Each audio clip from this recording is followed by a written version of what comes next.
नमस्कार मु श्रीनिवास आपण देखुचंती श्रीनिवास न्यूज। आज मार्च 3 तारिख मंगलवार।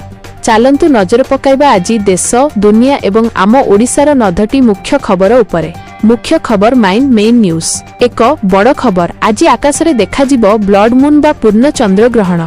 अपराह्न हुटा नधरु एहा आरंभ हेबो।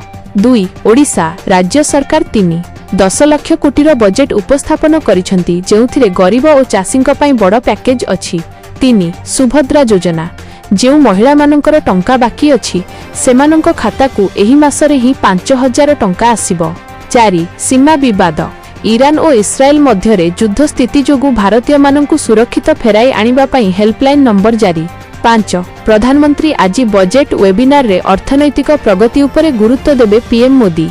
6 कलाहांडी लांजीगड़ समेत पछुआ गुड़िकर विकास पाई स्वतंत्र पदक्षेप नेबाकू सरकारक योजना। 7 शिक्षा +2 परीक्षा पर छात्र छात्री मागणा कंप्यूटर प्रशिक्षण देबाकू विचार चली। 8 पाणीपाग ओडिशा उपकूल रे वर्षा संभावना सतर्क रहिबाकू सूचना। 9 सुरक्षा देशीय ज्ञान कौशल रे निर्मित क्षेपणास्त्रर सफल परीक्षण कला भारत। 10 इंटरनेट गाँ गाँ रे 5G सेवा पहुंचाइबाकू केंद्र सरकारक नुआ अनुदान।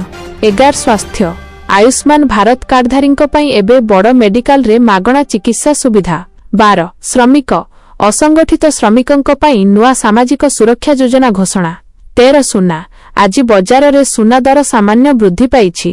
14 क्रिकेट आगामी सीरीज पई भारतीय दल रे सामिल हेले नुआ खेलाड़ी। 15 हॉकी भुवनेश्वर रे खेला जिबाकू थिबा हॉकी मैच पई कड़ा सुरक्षा व्यवस्था। 16 सड़क ग्रामांचल रे पक्का रास्ता निर्माण कार्य को त्वरान्वित करने मुख्यमंत्री निर्देश। 17 वाणिज्य भारतीय शेयर बाजार रे सामान्य ह्रास निवेशकों मध्यरे चिंता। 18 परिवेश जलवायु परिवर्तन रोकिबाकू वृक्षरोपण अभियान रे जोड़ी हेबाकू आह्वान। 19 राजनीति आसंता निर्वाचन पई राज्यर प्रमुख दलगुड़िक मध्यरे रणनीति प्रस्तुत। 20 शेष खबर सेही व्यक्ति ही प्रकृत नेता जी लोकों सेवा करने शपथ निये। शेष आउट्रो आज पाई एतिकी। अधिक अपडेट पाई आम चैनल को सब्सक्राइब करंतु एवं पाखरे थिबा घंटी चिन्ह को दबांतु। जय हिंद जय ओडिशा।